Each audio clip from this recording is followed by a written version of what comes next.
All right. Hello, everyone, and welcome. Good afternoon or good morning, whatever the case may be. I am Tom Donaldson with NOFAS. Welcome to the May Policy and Training Center Forum.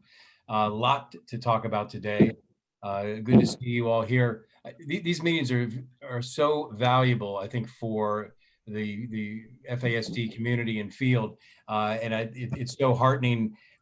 Each time they start, we not only see old friends, but lots of new people. See a lot of new names, people who have joined these calls, and I know who are working with the NOFAS policy team to help pass meaningful FASD legislation. Just a reminder, we are recording the forum, and you'll be able to find this and the previous meetings on the new NOFAS Policy Center website, and you'll hear about that today. So we're very excited. And always a reminder, please don't just join yourself each month, but tell everyone within your organization, within your family and your communities, and anyone that you come in contact on this issue. Could be service providers, could be other advocates who support disability issues, but may not be familiar or ever talk about FASD. We need to make sure those folks are also involved in these conversations and can become knowledgeable about the issue. So everyone is invited. It's critical that we reach everyone so that we can be successful. As I said, a lot is happening. It's completely unscripted in trying to get legislation passed. You can't always predict how it's going to evolve, and it's certainly been the case this time. So you'll hear where we are and all the new things and important things that the NOFAS team is doing. I'm first going to turn it over to the NOFAS affiliate network coordinator, Susan Ellsworth, to talk with you about the NOFAS affiliate network and how that group is interacting with the policy efforts this year. So welcome, Susan. Thank you, Tom. It's so exciting to be here. And I echo Tom, it's so great to log on and see all the names of the people that are out there doing really hard work and phenomenal things for the FASD field. I am the coordinator for the NOFAS affiliate network, and we are across the US working together with people who are involved in the FASD work and want to see the Respect Act passed. So I wanted to talk to you about, first I wanted to thank you for all the hard work that you're doing, but also wanted to let you know that through the work of the policy committee, we've identified lots of people who are out there doing work that don't always get noticed.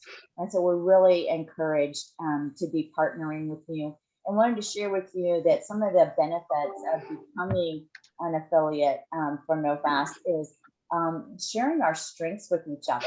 We find phenomenal people that are across our country that have amazing gifts, and we've been able to share those with each other. We've been able to learn from each other and share our resources. So I just want to encourage you that if you're working in the FASD field and you're not an affiliate from NOFAS, to reach out to me. My email address is right there on the slide, and give us a chance to talk to you about what having you part of our team would look like for you. Jen?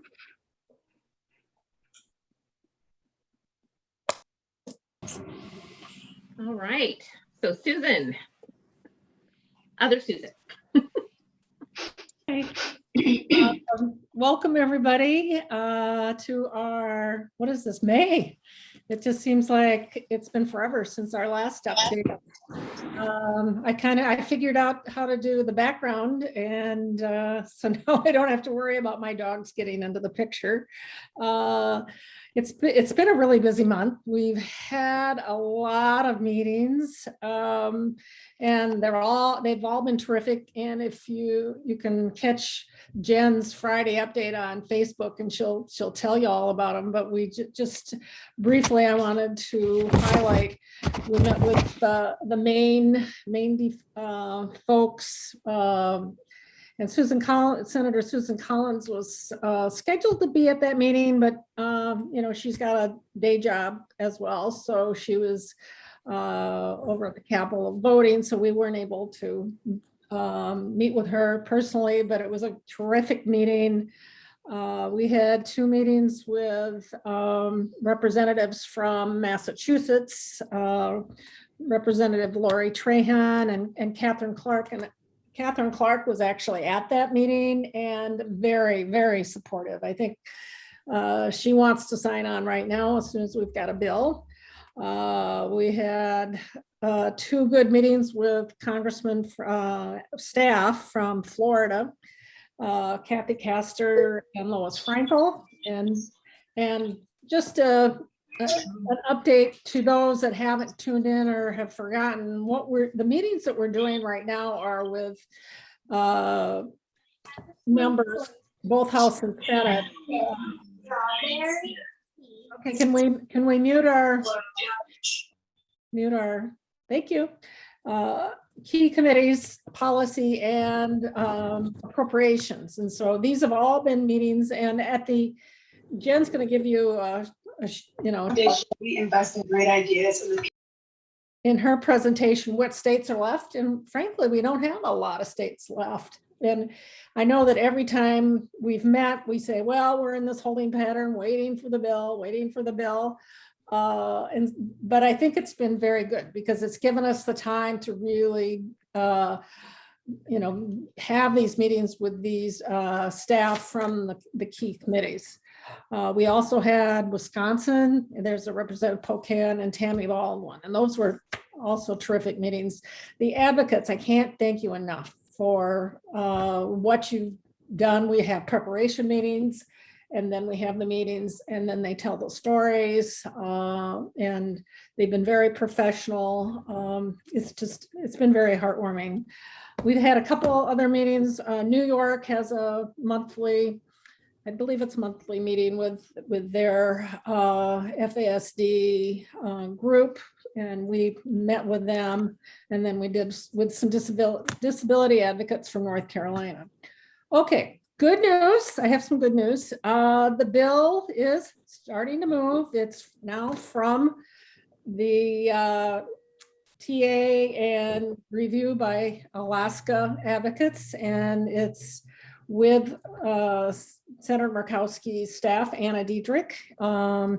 And we've had contact with her, and we have a tentative agreement that the bill will be introduced by the July recess.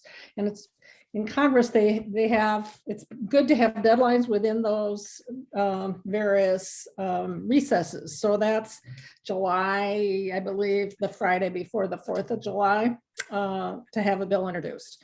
And so the question becomes, will we have it get the technical assistance from agencies? And we may not. It may just go from, we'll be working with Senator Murkowski's office on the final edits based on the Alaska feedback, and then it'll go to Legislative Council. So that's the new timeline. It's going to be a busy time between now and then because we've got to finalize all our meetings that we haven't with the key states, and then we have to start, planning for the next phases. And it'll be a busy summer because we're going to, and Jen will go into more details, but so we're going to open it up. So if you are in a state that wasn't from a key policy state, you're going to start, meeting with the staff and Congress and members of Congress. Also on the federal front, President Biden's final budget comes out tomorrow, so we'll be anxious to see those numbers. Slide. And for those that haven't been on the webinar before, I just wanted to get us back to the basics and what it is and why we're doing it. And we call it, this is the foundation. That's why we have the house for the logo. And we're building that foundation on the national and state levels. And as we build that foundation, we're going to deal with policies that will, what we call systemize FASD in various categories. But we really need the FASD Respect Act to build that foundation. And then we get to the roof, and that's where FASD is understood and those impacted are supported, and prevention is accepted, supported, and widely understood by our communities. Next.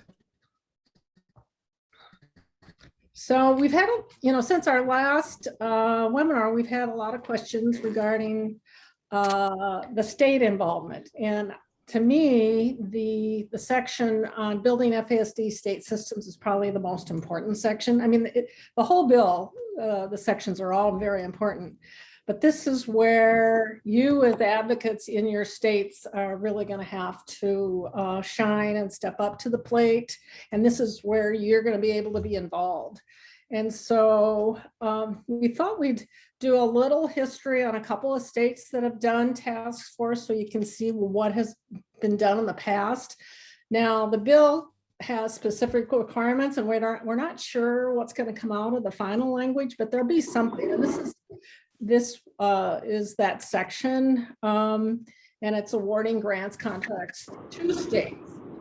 And states are going to have to apply for those. You're not automatically going to get the funding.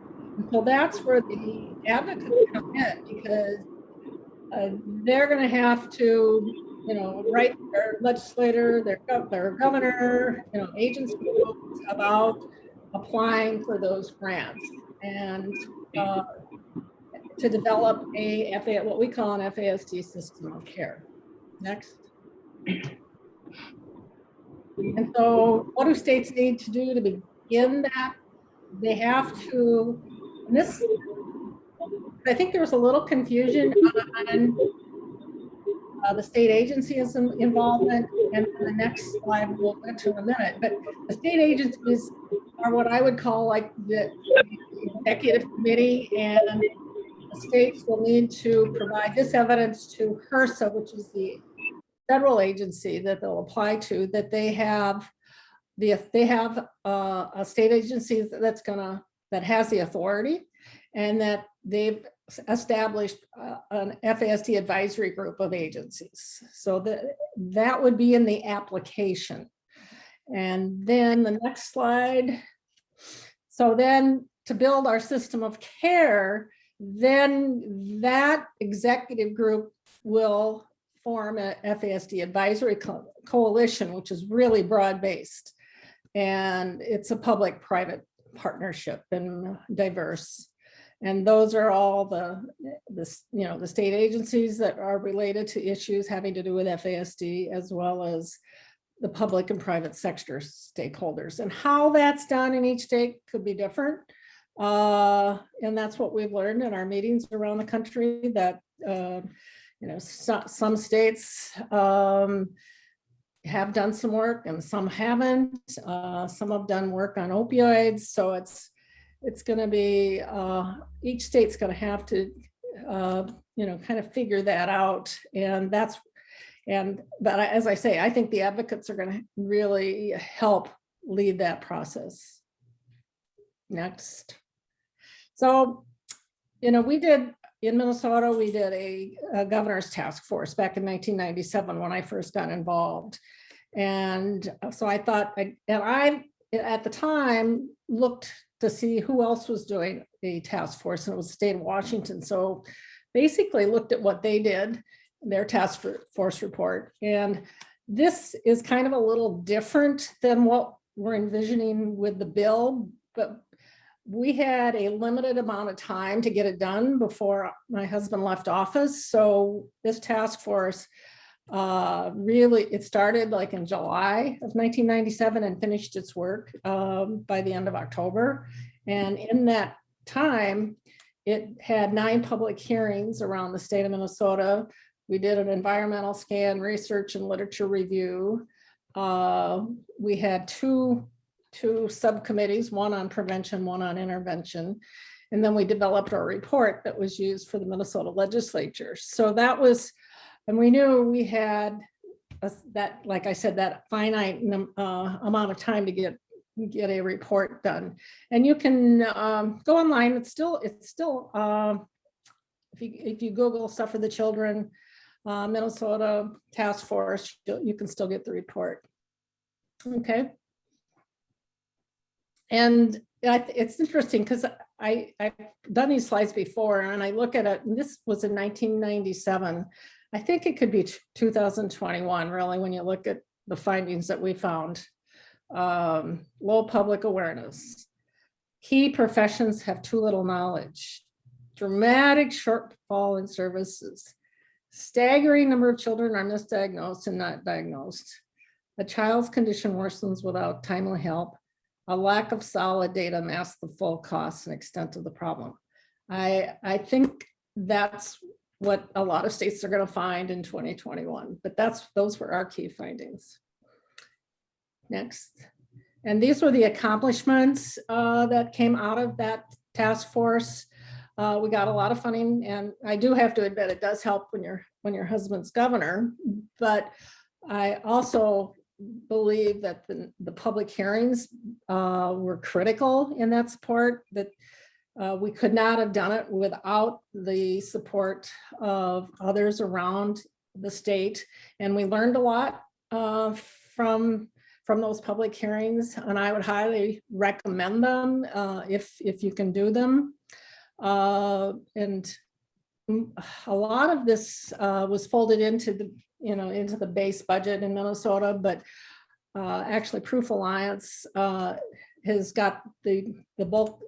It's about 1.1 million they got in 2004, which has kept the effort in Minnesota. We did create a state FASD coordinating board, which was, I believe, was critical, and unfortunately a political opponent axed that the next year. So the state has, now it's the Department of Public Health that works with Proof Alliance in the state of Minnesota. Next. Okay, so now we have another state that has a statewide task force, and Lynn Becker is going to talk a little bit about their task force. Lynn? Hello. Okay, go ahead to the next slide, please. The history of the task force began in 2004 in response to CDC's requirement or request that each state have an FASD task force. And PA initially housed our task force in the Department of Health. The membership at that time was representative of different organizations, community organizations like the ARC of Pennsylvania and so forth, who had an interest in it. It was representative of internal staff of the Department of Health and the Department of Human Services. There were self-advocates, medical providers, parents and family members, the typical suspects that you would put on in a group like this.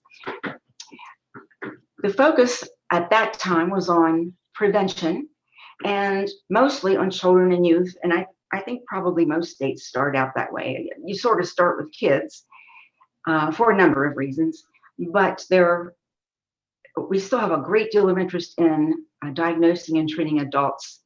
And that's going to be steadfast in our program. We actually did a little bit of work with prevention, but mostly just was learning about it at that time. And I have to agree 100% with Susan Carlson's, what did you call them, issues or your key points? They would be the same ones that we would identify with today as well. In the early years, can you go back just one quickly? In the early years, I think we involved learning about the disorder. Very few people knew anything about FASD. So in the early years, the task force did a lot of learning and concentrated on how to prevent it. 2008, they developed an FASD action plan. And the plan contained recommendations to increase public awareness of FASD, provider awareness, because providers knew very little to nothing about FASD. Everything that they could have told you about FASD, they could have told you in about 15 seconds. So, next slide. In 2011, Pennsylvania's UMSOS, which is located in the Department of Human Services, developed a call to action, awareness, identification, and intervention for FAS and FASD, which expanded the knowledge base and began to apply multi-system system of care thinking to the needs of the population and the services that they and their families would need. By 2015-16, the research findings of Dr. Philip May, and if you remember, he's the one who did research with second graders and I think 4 or 5 communities across the country, just ordinary communities, ordinary schools. And he came up with a 2.4 to 4.8% prevalence. And as I recall, that was not weighted. If he had weighted it, it would have been twice that. And these statistics become very important when you're trying to persuade people of a point. So what we noticed was this was much higher than the prevalence of autism, the prevalence of numerous other conditions, disorders that children had. And we're having treatment, and really kind of state-of-the-art treatment at that time. And yet people with FASD, kids with FASD, were getting no treatment. They weren't even diagnosed. This, to me and to us, is a social injustice, healthcare injustice in every way, shape, and form.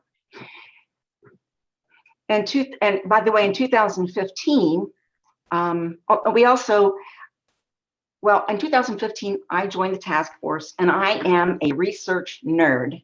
I love to read research, secondary research. And I don't just get it and read it myself. I have to send it to everybody I know. So I would send research articles, preferably the articles, not the actual research articles, which for people who aren't familiar with medicine, I am, but many people are not, and they wouldn't be able to understand it when you get into all the statistics and so forth. So I tried to find something that would be fairly easily read by them, but sometimes I just sent them the research if I couldn't. And they began to learn more and more about FASD. And we have physicians in the task force who were learning too. They were very appreciative of the information that I would send out to them. In 2016 and 19, we began knocking. Now we have statistics under our belt. We have increasing knowledge about it.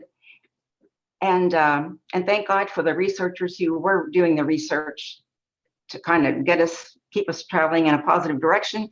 We tried to knock on numerous doors in Pennsylvania, state secretary doors, deputy secretary doors, policy staff, House Disability Caucus, chairpersons of the various legislative committees. And we really didn't have any success, except there was one caucus, the House Disability Caucus had a lot of interest, but they didn't feel like there was anything they could do at that specific point in time. And only two deputy secretaries had interest. The one actually would have gotten us started in diagnosis and services back then, but they ended up leaving state employment for various reasons. And so all these people's doors that we're knocking on are saying, oh, we don't have the resources, we don't have the time, we don't have the money, we don't have the staff.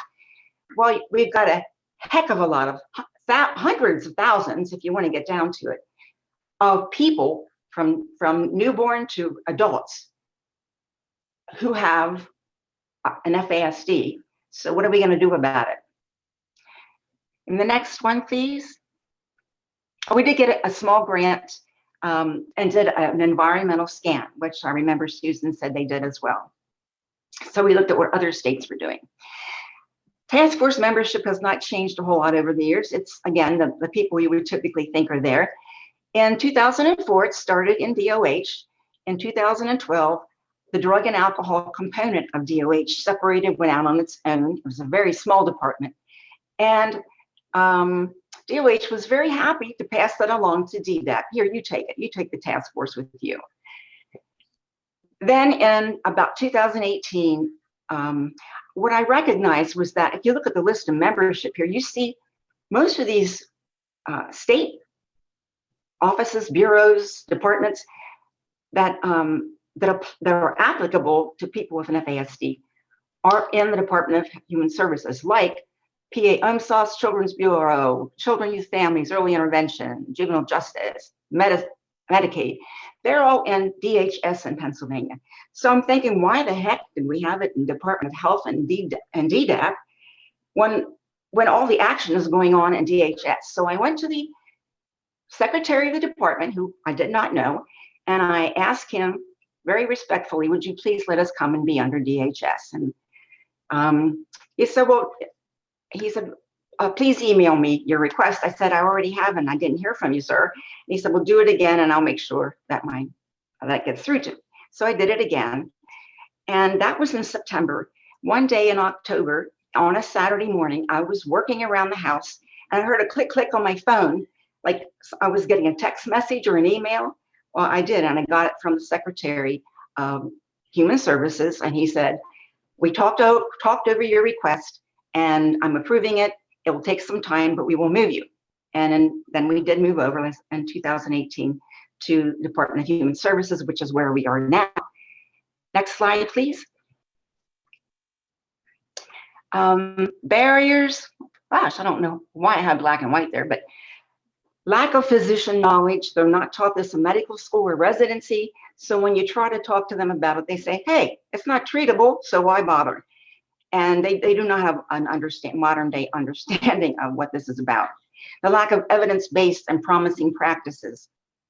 There's not enough for either for diagnosing or for intervention. And everybody wants promising practices and evidence-based practices. So what you used in the bill sounds really good to us. It gives us a little wiggle room there so we can get kids diagnosed. Lack of funding and resources for staff to meet, to plan and implement services. And then folks, there are the dark forces of non-cooperation among state agencies and staff. And I'm sure you know what I mean. And there's the darkest force of all, the non-cooperation at the highest levels of state administration. Ongoing change at both the federal and state level, the goals and priorities. So when the feds have goals and priorities, new ones, it takes about 2 years for the states to actually implement those things. And then by then, the next new thing comes in. And so you've experienced it, I'm sure. You're always running to catch up. And so you can't start new things because you won't have time. So that's an issue. And I have to admit, our states have had multiple serious high priority issues in the last few years. And it is understandable. Next slide. Good days and successes. Well, we have always held special events. They used to be on September 9th, but we said, what the heck, let's take the whole month. And so that way we can schedule more events and things. And so we do. 2020, we started educating and working with 2 behavioral health MCOs, and we're so appreciative of them. They came to us, by the way. So the people on the inside aren't encouraging us, but the people on the outside are.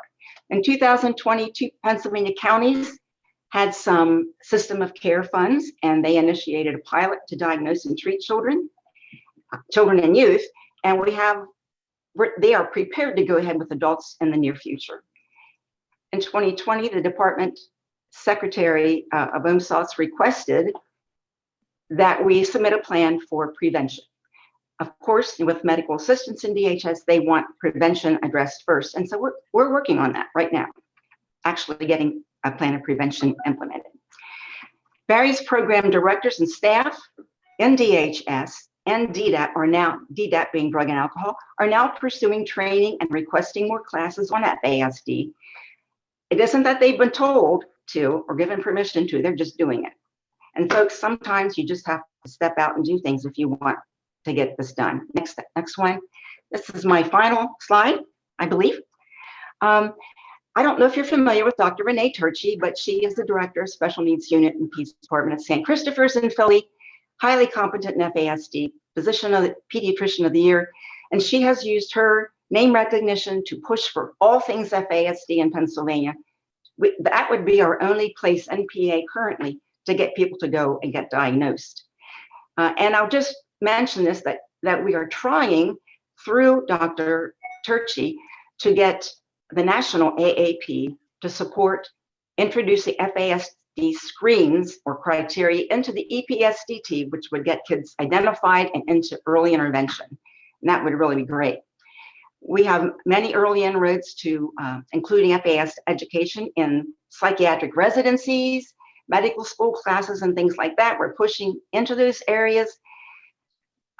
We have several members who are involved in public speaking, writing articles, and so forth. We have a physician who likes to write articles and who has had one published in NOFAS's newsletter a couple years ago. In 2021, we're looking forward to adding another county pilot, beginning a quarterly newsletter, we hope, that would reach out to a wide variety of people. And also, we're looking forward to celebrating the passing of the FASD Respect Act in late 21 or early 22. So there you go, and I thank you. Thanks, Lynn. I just wanted to say, as you were talking, and I know that there's problems with change of administrations and that kind of thing. And so, and I hadn't thought about this before, but there was a question and I just wanted to address it right now. I think it would be a good idea for NOFAS to draft a model statute that would the states could use to put these advisory committees into statute, because then they're in statute and they have them all the time. And I mean, it can always be repealed, but at least that would be going through the legislative process. So then when the change to administration, you still have it and you have the support. So that's, I think we're going to put that on our agenda. I think it's a good idea. And there's so much change. There's change in the administrations. There's turnover, constant turnover in secretaries, deputy secretaries, and the people at the ground level who do the work. There's change in members of the FASD task force, and all of that hurts you for anything, not just for this issue, but any issue you're trying to address. All of that can really hurt you, set you back. Yeah, and this is going to be broad-based. It's not just fetal alcohol, it's prenatal substance, so it's broad-based. And I think a lot of legislators would, support it. Okay, I think we're to Jen. Are you? Yeah. Awesome. Well, thank you, Lynn, for sharing that. I really appreciate your time and kind of giving some insight into what these task forces can look like, and Susan as well. So if you have any stories to share or suggestions from your own state task forces or your advocacy towards getting a state task force, let me know, because I'd like to highlight that and put it up on the new policy website, so that others can learn from it. I think Gigi mentioned something in the chat about not reinventing the wheel. And I know there was a question in there about how do you deal with the politicians that are not cooperative, and any suggestions for that. So if you have any suggestions for dealing with politicians or with agencies that are being non-cooperative and how you can get them on board, in ways that you've been able to do that within your own state, please either share them in the chat or email them to me, and I will get them up on the website if you've got some case studies on how that's worked well for you. Definitely sharing that information can be extremely helpful. So what's next? We went through with Susan kind of where we're at. And so really between now and when the bill is heard in committee, we're going to have a fluster of activity, a ton of activity. And once the bill is introduced, that's going to ramp up even more. So what are we doing right now? We're still approaching our key senators and reps. And then in states where you are not, you don't have a key senator or a representative, identify, and even in states that do, identify organizations that can support the bill. As soon as the bill is introduced, and that may be before the July 4th recess, although probably not, right around the July 4th recess, we need to be ready to hit the ground running. and get as many legislators signed on as co-sponsors of the bill as possible. So we want to start thinking about that. And some of the ways we're going to do that is through direct advocacy in the states. We've got a letter of support that organizations can sign on to electronically. So in the past, what used to happen is each organization would write up their own letter of support on their own letterhead, and then you'd go into a staffer and you drop off this great big ginormous stack of letterhead on their desk, right? And that would show there's all kinds of support for the act. Well, we did some digging, we did some research, and what we found is that the staffers, so some of the folks on our policy team are actually former staffers, and they said it's actually more effective if you can give them a digital letter with a list of names and organizations, because it makes it easier for the staffer. So if you're questioning why we're doing it that way, it's because we have the feedback that, hey, that's more effective. That carries a bigger punch with the staffers because it makes it easier for them. And so we will be doing some staff briefings as soon as the bill is introduced as well. So getting the staffers on the Hill familiar with it so that they can advise their bosses to co-sponsor the bill. And we've got some publicity activities as well. But really, we're still pushing ahead. So the states with stars, these are the key states that we need to be looking at right now that have legislators in them that need to be approached right now to get them on board because they sit on key committees. If your state has a star on it, it doesn't mean your state is done.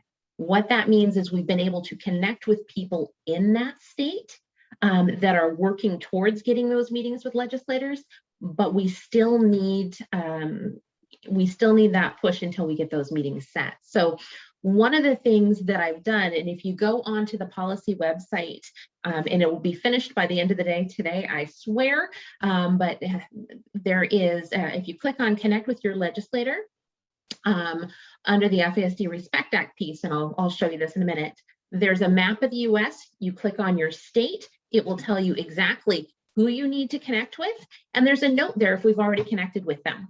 So that way you can send them a thank you for their support of the bill, but you know that work's already been done. So it's just kind of a way of coordinating things. If you're in a state without a star on it, call me, please. I want to hear from you. So what can we do before the bill is introduced? Some other things that we need to start thinking about. Some people use social media, some people don't. That's okay. But what we do know is that legislators do look at what's trending in social media. And so if you use social media, a request on any post you have, even if it has nothing to do with FASD, use the hashtag FASD Respect. We want to get that trending in time for the bill to go ahead, because that's a great way of getting publicity. Particularly if you use Twitter. Politicians use Twitter. They're not so much Facebooky, they're not so much Instagram. Twitter's the way to go. So anything you're putting out there, hashtag FASD Respect. The other thing you can do is organize your resources and allies. If you know there are disability rights organizations in your state, if you know that there are companies or other organizations that might be willing to sign on to the letter of support, figure out who they are. Let's get that list going so that we can approach them once the bill is introduced and get them signed on to that letter. The other thing you can be doing is working on your testimony. Odds are you're going to be on one of these calls. Hopefully you are. We'd like you on those calls. And so working on telling your story and working on effectively communicating what this bill will do for your family is a great plan. I've got some resources that we'll be rolling out this week, one of which is a live version of testimony we taped using actors and a script that was modified from some original testimony that was done that you'll be able to watch and see what a really effective meeting looks like. with a legislator and really compelling testimonies and how those work. So look for that to be rolled out later this week. The other thing you can do is be researching your politicians. Know who your senators are, know who your representative is, and know what's important to them. We know that FASD is a big deal, and we know that they should be paying attention to it, but why will they? You know, are they more concerned with economics? Okay, let's find out what the economic cost to your state is for FASD. And I have those statistics. If they are concerned with homelessness, okay, let's find those statistics. If they're, figure out what's important to them so we can talk to that. Sorry, clicking. So once the bill is introduced, some things that we'll be working on the NOFAS front and that you can also support in your local area, press releases and news articles. We want to get those out and make sure that everybody's talking and buzzing about hashtag FASD respect. Working on, you know, if you have an FASD awareness day, put the FASD Respect Act into that FASD awareness day, right? So the politicians are aligning themselves, get them involved. They're aligning themselves with this act and we're getting some publicity towards the act.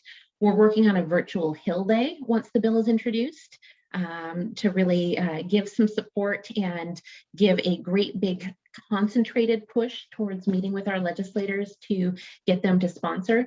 Again, we talked about staff briefings, and I'll have some social media resources for you if you use it to help support and get people excited and get people on board with contacting their legislators for the FASD Respect Act.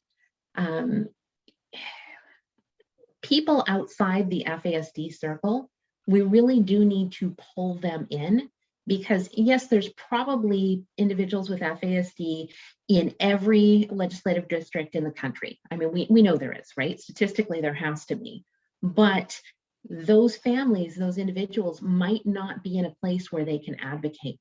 So getting other people involved outside the FASD circle, sharing things outside the FASD circle, outside the FASD Facebook groups, outside the FASD trainings is really going to be a key to getting this bill passed because we're going to need people outside that group.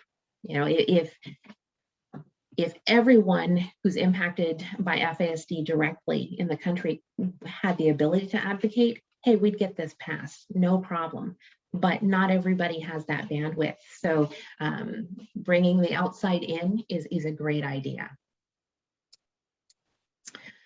So resources, we have the new NOFAS Policy Center website. If you haven't checked it out yet, please do. It's the nofaspolicycenter.org, and I'll pull up some screenshots later so you can kind of take a look at them. Support for the state leave behind. If your state has not been able to do a state leave behind, I have them done for you. I've finished all 50 states this week. They'll be posted up on the website. So you'll have a state document that you can send to your legislator that outlines exactly what's going on with FASD in your state. Obviously, if you want to modify that, if you want to change that, absolutely, you know, it's better to have state influence on it. But for the states that just don't have the bandwidth to put those together, it's done. So as you're looking at the website also, if you see any errors or omissions, it's early days right now. And this is kind of a select group of people who are at the forefront of advocating for this act. So I'd really appreciate any feedback. If you see a typo, if you see a link that doesn't work, let me know and I'll get that fixed right away. We do have templates for reaching out to legislators, call agendas. Like I said before, we have a videotaped taped session where people are giving their testimony to a legislator that'll be put out. Anything that you might need towards this process, we're going to have that available for you on the website. And if you don't see it there yet, reach out and ask me. I'd be happy to give it to you. So again, together, we can get this done. I'll admit I was feeling a little low last week because we and Susan can corroborate this. We hadn't seen a lot of movement on the bill, and we're like, oh my goodness, what's going on? Or, are we making a difference? Is this happening? And I can say definitely that having this, getting the news this week that it's moving forward and that we have a tentative introduction date has definitely re-energized me, and I hope it's done the same for you. So at this point, I'm going to stop sharing my screen. I'm going to move over to the Policy Center website and just highlight a few things there. And if you have any questions, unmute yourself and ask. I'm kind of checking out the chat at the same time, but let's see. You'd think as tech geeky as I am, I would be better at doing this. So give me just a second here. And part of this is I have way too many windows open. I'm a little high energy. I don't know if you noticed that, but I love your energy. it means I have a lot of windows open at the same time. So This is Lynn in Pennsylvania. Do you have any guidelines for doing the public hearings? How we do that? I never did one before. How do you do that? If you do, would you put it on your website? I don't, but if we have a state that does, or maybe Susan, that's something we can work on together. I didn't, what kind of lines? Guidelines for doing the Public town hearings? halls. Yeah, yes. The state people will know how to do a town hall, but we can't, they won't help us. So we'll have to do it ourselves. Yeah, I think we can develop those. We heard public testimony and reached out to various groups, and a lot of groups didn't understand how this would affect them, but once they heard some of the testimony, they began to understand it. We had one up in Grand Rapids, Minnesota, and it was the Chamber of Commerce. And he said, well, why were we invited? But then after he listened to the testimony, he understood that it impacted the community in a big way. Okay, Jen. All right, so can you see the website? Yes. Yep. Awesome. Okay, so pretty straightforward. Kind of goes over a brief overview of what we do. All our team members are here. You can email me directly from the website right there. Barbara, I believe Barbara contacted me. Barbara from California contacted me last night using this form, got it right away, responded to her. This just goes straight to my email, or you can give me a call. My phone number is right there. Events, if you want to know when the policy meetings are, or what the Zoom information is, it's right there. As we have more activities, everything will be listed on the events section. If you want to know the updates, what's going on, what have we heard recently? Here's all our updates. So there's a status update with where the bill is now.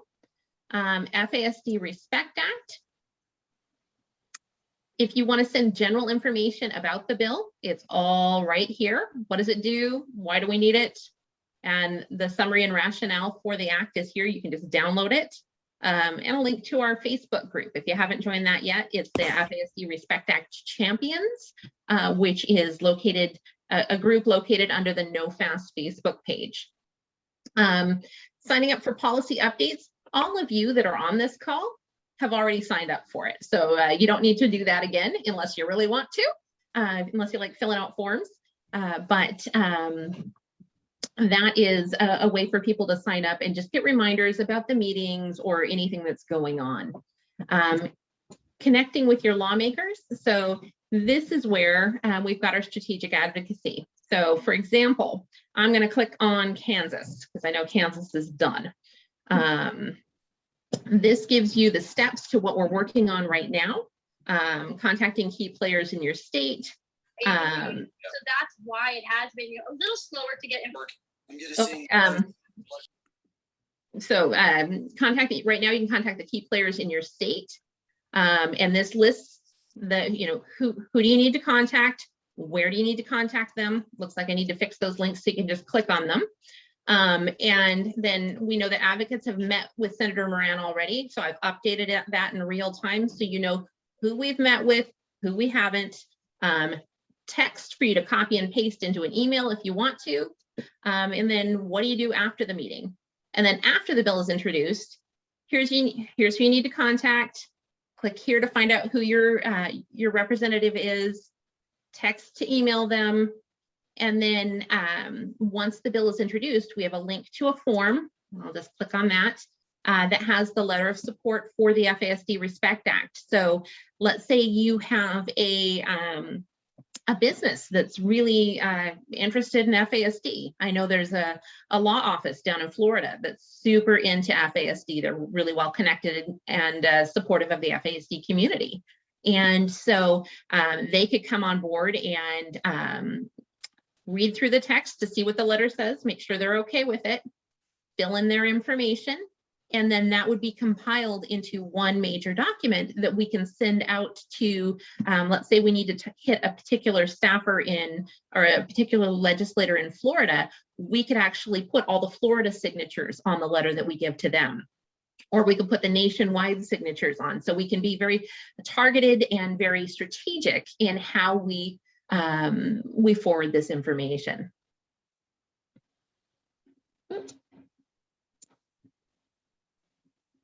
And because I'm sharing my screen, it's doing wonky things, sorry.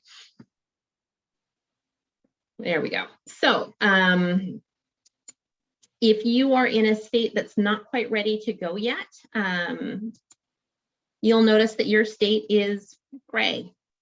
Those states, as soon as the bill goes live, as soon as the bill is introduced, those states will be filled in with that exact same information. Who you need to contact, how you need to contact them, so on and so forth. The other thing we're trying to get in here, and I've been kind of so focused on the FASD Respect Act that I haven't had a chance to really touch on that yet, is we're going to be listing out other federal policy information that may be informative to the FASD cause. And then additionally, states that are working on policy or states that have managed to pass great FASD informed policy, we want to list that and highlight it there too, because that way, if you're working on something in your state, you can take a look and say, oh, they did this in another state. Here's what I can do. So any questions on the website so far?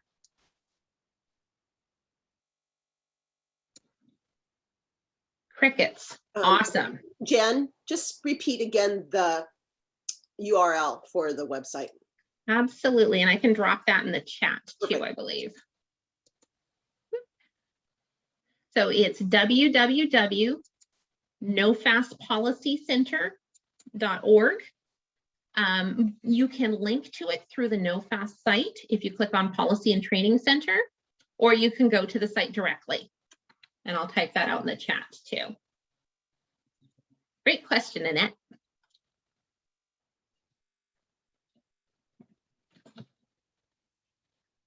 Jen, it seems like our the FASD project video would be good to disseminate to all these people too. Awesome. Yeah, that's another resource is that FASD project video, definitely. So, any other questions? Anything that you might need support with? As always, I'm going to put my name and email address. I've never given out my phone number as much in my life, but give me a call. I do answer my phone. I don't necessarily need an appointment for you to talk to me. Kate, you had a question? I don't have a question. I just was looking at the chat and I had an answer for someone who said that they had contacted, I think it was from California, Barbara Lee. I want to answer this because this is typical, especially right now when we've done a lot of outreach to different states, Senate offices and congressional offices in different states. And all we have to do is, all we've been able to do is say that there's a bill coming. We don't have the draft yet, but we really would like them to, here's our story, here's the case for the legislation. We would really like the congressman or the senator to consider co-sponsoring, but we can't share any language yet. So I think the best thing to do is for everyone who's has done any of that outreach, excuse me, to find out who the contact was you made contact with. Send a quick email. Hi, this is XYZ from XYZ state, the FASD affiliate, NOFAS, advocate, however you want to describe yourself, and say we spoke on XYZ date about this legislation. This is just a quick update to say that the legislation is close to being finalized, and we expect it in the next couple of weeks. We still hope that the congressman or congresswoman or senator will consider co-sponsoring, and I'll be back to you as soon as I have more specific information as far as the bill text or something like that. Just a status, so you're updating them. You may get buried in their email box, but it could be that they're very busy. The House, is busy getting ready to go out into recess, and so sometimes, having been a former Hill staffer, I know you get really backed up with stuff, and so you start digging out and responding to emails and letters and so forth when you have a breather. So it's just worth keeping yourself up top there at their email box, and it shouldn't be long. It should just be an update. Hey, I'm here. I still care. I still want you to care, and I'll be back to you. Thank you, Kate. And for those of you that don't know Kate, my apologies for not introducing you sooner. Kate Boyce is, oh, sorry, Jeff. Sorry, Kate. That's okay. Thank you, Jen. I am the chair of the board of directors of NOFAS, and I worked on the Hill, and I practiced law for many years, and I've been on the chair of the board for a long time. So anyway, I'm very excited that we're really got ahead of steam, and Susan has done a fantastic job organizing all the legislative effort. And Jen, you are just absolutely priceless and invaluable. What you've done to put together this website and organize all the meetings and keep track of all those with everything else that you're doing in your private life. Congratulations. Thank you. Jen, I have a question for you. I think you said you've done fact sheets for all the states that you have. First of all, how many states does that amount to? And also, I think you have like a cost estimate per state, and it would be interesting to compile what the total is for all the states you have, and then point out how many states are lacking. So I have state leave behind sheets done for all 50 states. Okay. I have, for those states that are key states, I have reached out to individuals in that or organizations in those states to allow them to modify or change what they feel is appropriate for those states. We know based on the calculations that Susan did with Dr. Sally Anderson that the cost of FASD annually for the US is $205 billion. And then taking state populations and extrapolating using the formula that Dr. Sally Anderson from NIAAA suggested gives us the state numbers, and those are available on the state leave behind sheets, which will be available on the website state by state as they're posted. So definitely, Gigi, I believe Hawaii is already posted, and I know that the group that you work with in Hawaii has also been looking at modifying that document specific to Hawaii. The sheet I have is generic. So, well, I gave you that information, so it was pretty current, but they always want to like make sure it's Hawaii only, but I looked up those Hawaii statistics. So awesome. Beth Field, you had your hand up. Oh, sorry. I know it's about time for us to finish off. Just two things. One, a question, and the secondly, an observation. I'm wondering what you're doing if you've told us what you're doing nationally, because when we look at things from the state level, we have many organizations who we might be approaching that have a national organization. And it would be nice to know if you approach them and what the outcome would be. We think very broadly And I sit on the state collaborative for children, youth, and families, and we take a system of care approach to everything we do. So this kind of leads me into the second piece of the value of working together collaboratively. And that's we look across all neurodevelopmental disabilities, and we look across agencies and providers, et cetera. So the importance of that is, just valuing the importance of collaboration and doing that authentically, I think is going to be really important across the US. Jen, I don't know how, I can't find a way to put the little hand on. Is there or should there be a state advocate contact list that people can find at this website? There isn't yet. And part of the reason for that is because there are so many. So we do have on the NOFAS website, there is a list of state resources that has state advocates. And it's kind of a bandwidth thing. If people feel that would be helpful in terms of getting the word out and in terms of moving things forward, to have that listing of who's there, absolutely I can do that. It's just that's going to take a little while to get that information together and on the website. Jen, this is Kathy. I know just for North Carolina, that would be a Jagunda task. And I mean, we, through the collaborative and some other groups, I feel like we have a good handle on that. For you to spend your time doing that, I would encourage you to put your efforts maybe to states that don't have that ability.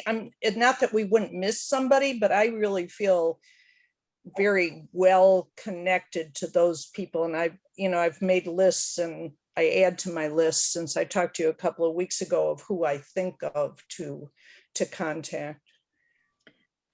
Well, I think, and I appreciate that, Kathy. I think it might be a state by state thing too. Right. Not all states are in the same position. So Susan, in your state, it might be different, right? And so you might need that, and that might be really helpful. And so that's where it's really helpful and important for the states to communicate with me. And Beth, to mirror your very valid point, in terms of connecting with other organizations and in connecting with other neurodiverse populations. I think it's important to make sure we're very inclusive there and just coordinating that information. And really, that is what I'm trying to do on the website. So the information you give me, what you give me, I can then put out. So Susan, I think definitely, if that's something that would be helpful in your state, Susan, shoot me an email and let's talk about that. I just want to say, Jen, too, that's the kind of information that states are going to need to develop for their advisory coalition. I know when I went through our task force briefly, but we had 47 members on our task force, and they were very diverse, and you wouldn't have thought some of them would know anything about FASD. But I think affiliates and those advocates in states, if just start doing that and making those connections. And I know Jen is terrific with all that, but I think each of our states are going to have to do that. And I agree that it's we can't just be in our own little FASD world. We have to connect with those either state or nonprofit groups that would be impacted by FASD. I agree. I have two quick thoughts. One, I think this particular task is a bubble up, grassroots up. So yeah, to follow on to what Susan said, I think each of the affiliates and advocates who are on the call today could start by either starting a list or augmenting what they already have in terms of contact, that could be shared with NOFAS, and eventually that we could develop and expand on that kind of a directory. But what Susan is saying is really important, because if we're lucky enough to get this legislation passed and it's funded and we have block grants, then states are really in a position, everybody in the state is really in a position to jump on the opportunity and apply for the funding. Secondly, if Tom is still on the line here, I think it would be helpful to answer the question about the national organizations that have already expressed support or have been partners, so that if there are chapters like AAP and ACOG within states and others, then people within the states can reach out to their local chapters. And I would strongly second what Kate is saying in terms of organization within the state in preparation for potential opportunity with funding. David Deere has said in the chat and made the suggestion that it was echoed here that perhaps there could be a state coordinator, and I would say that I think we could all agree that could be on the list, but to recognize that sort of is an evolution in developing the website and all that has occurred. Those of you who have been around for a long time know that we are leagues beyond any previous effort that you've seen from NOFAS with Susan and Jan and Kate and the entire NOFAS policy team. Now, NOFAS is planning, not scheduled yet, but hope to in June have a Zoom meeting like this with national associations and organizations. We know that the American Academy of Pediatrics, the American College of Obstetricians and Gynecologists, and on. There are already a number of groups who are engaged with NOFAS. So many more in the healthcare, behavioral health, addiction, child welfare, education, justice fields, and on that need to be part of our effort, part of this push. So you'll definitely, through not just the website and these meetings, but through NOFAS, you'll hear about an opportunity with to be on with sort of the national organization, or if you have how to join with that. That's definitely another task on our list. Your Miata, could that have been true going to Dole Cannery or something?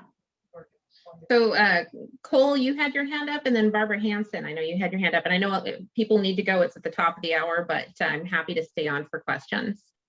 Okay, Jen, we just got an email from Anna, so I thought as long as we're here, we can give the group the latest update. And she says the current, Anna Dietrich is Murkowski's legislative health assistant. The current status is that I have submitted the bill to Legislative Council to get a first draft for us all to review and discuss. And I am hopeful that we are on track to introduce before the July 4th recess. And she wants to set up a meeting in June 9th, 10th, or 11th. So this is really good news. So that's the latest, everyone. So you heard it here first. Great timing. Yeah, I'm excited. A good thing I checked my email while we're doing our webinar. Cole or Barbara, did you still have a question? If Cole would like to go first, she was first. Sure, thank you. So I had two questions. The first one is, for those of you who don't know, I work with the NOFAS affiliate in Wisconsin. And our board is pretty concerned with how FASD will be incorporated with IDEA, the education program. And we're interested in knowing if there will be surveillance done through screening, or what the situation will be with that and how that relates to the IDEA program. So I think it's a complicated complicated situation with IDEA, and I share your concern with that. That's one of my big pressure points. Is I'd really like to be able to tackle IDEA and have FASD listed as a distinct and separate category, the way it is currently, I believe, in Minnesota. And so there is funding in the bill for the Secretary of Education to do some work on FASD. It also clarifies, so in the bill, we list what FASD is, which really hasn't been done before federally. So it gives a little bit of a sneaky definition. And then additionally, it does clarify that FASD is included under other health impaired, because what we know right now is there are many states who take a strict view of OHI when they're interpreting disabilities for IEPs. And individuals with FASD are not getting IEP services as a result. And that's a problem. So this is laying the framework and putting in some groundwork and a foundation so that we can then go forward and tackle IDEA. I think IDEA is going to be a very big conversation and is a separate bill kind of in and of itself. Susan, correct me if I'm wrong, and Kate, please fill in if you feel like I'm off base here at all. But that's going to be, it's definitely on my list of priorities, and I know it's something that we want to support with this legislation. And I would add to that keep in mind the IDEA has not been reauthorized since 2004. I think there were amendments in 2015. That's something that we're constantly asking about, looking for, what are people on the Hill saying in terms of the expectation for a reauthorization of IDEA, or could there be opportunities to amend it? So we're looking at that very closely. As Jen said, it could be quite a heavy lift, and we think that if this bill could get some attention and of course pass, it would help to the visibility for FASD and the attention to the issue. There are many other implications with the IDEA, costs to the states and to the federal government, of course, and taxpayers. But that is, of course, been a priority. Susan Carlson, you know that Proof Alliance took the lead several years ago in doing a white paper, which was makes very important points and provides the rationale, really, or a basis for the rationale for FASD inclusion in IDEA eligibility as a category. So building on that, and I think all of our efforts overall, will continue to watch that, and it'll maintain its place as a priority for the field.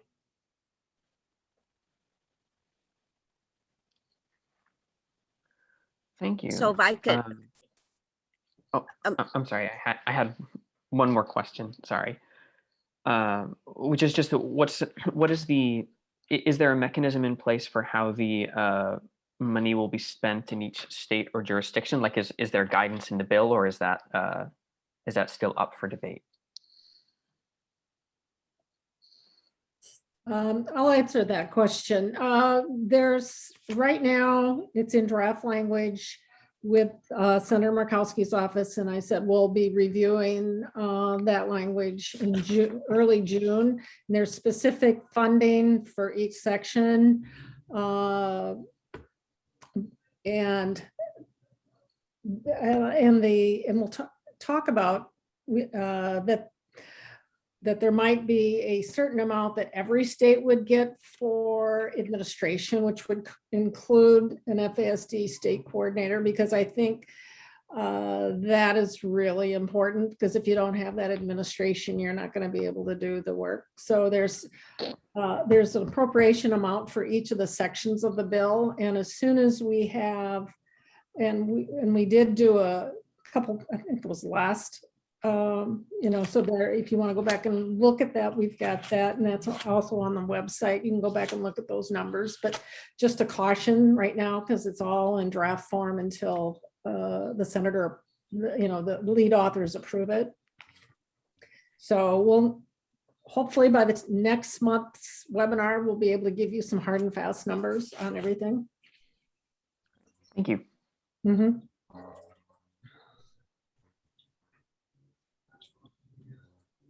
Barbara. Okay, I didn't want to step on any tails there, but actually, Cole, thank you for your comments, because mine is about, I put it in the chat, but ours is about OHI and FASD here in California. And what we've done lately is talk with the SELPA directors, which is the special ed directors in our county, thinking that they could put pressure on the statewide people. They came back to us and said, so how many more states are doing this? So I'm really pleading with people to give me information about that. And I understand Minnesota also has FASD under OHI, is that correct? So I believe Minnesota has and of course, the question is. Oh, I'm sorry, Has Barbara, what? please continue. Minnesota has a what?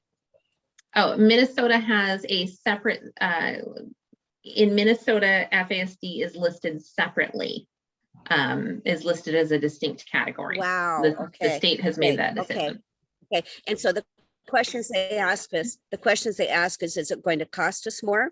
And I would like to know what, if there have been increased costs. Alaska says no, we've just captured the kids and they're starting to serve them appropriately. It seems like the key word is appropriate, that we are not giving a free and appropriate services to these kiddos with FASD. The other is to put it as an equity issue, to frame it that way. It is an equity issue. And I just wanted to say that we have the superintendent of Santa Clara County Schools who talked with the SELPA directors, who said, we know a lot more about brains in the last 20 years. It's time that special ed catches up, which I think is just another good selling point. So the appropriate, the equity piece, and that we just know a lot more. It's time to start fitting our laws to what research tells us. But if anyone could please send me what you have in your state, it would be very, very helpful to us. So thank you for all you're doing. Yeah, and that all we're doing. And that's a good example of what can be under the state policy section of the website. And I totally agree with you that the costs are more involved in the administrative costs of educating.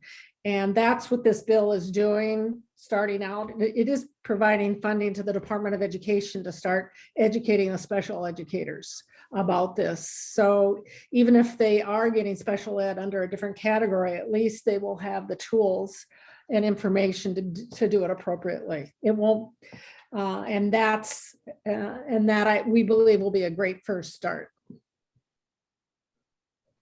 Yeah, it does just seem that unless it's named, there's not an appropriate intervention. Yeah, but they're gonna provide training and education into schools about this disability. And this is like we talked about, this is the framework, and then the next step is to look at when they reauthorize IDEA and to include FASD. I think this raises a really good point too, though, that there are organizations out there that do a lot of work supporting individuals with FASD in their states, but they can't openly advocate for a bill because they might be a state agency, or they might be funded through a grant that doesn't allow them to do that, or they might have some restrictions on their activities because of how they're set up as an organization.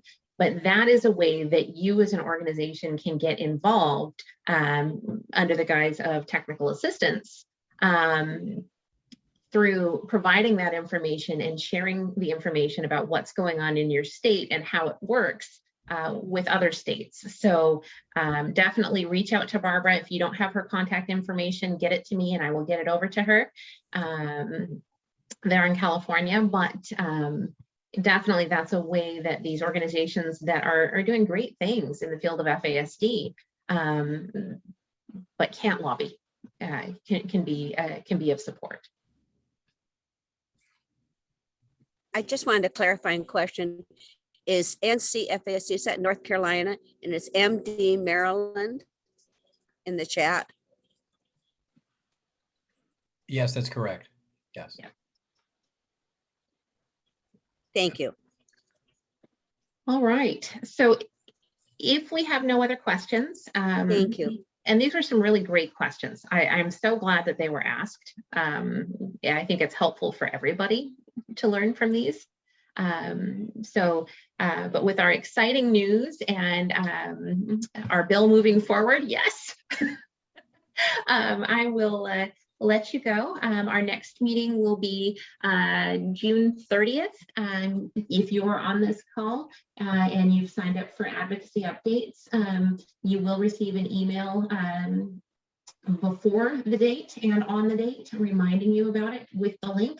Feel free to share that far and wide, and definitely connect with me if you have any feedback or questions in the meantime. So thank you all for your advocacy. Thank you all. Thanks, Thanks, everyone. Thank you. Thank you.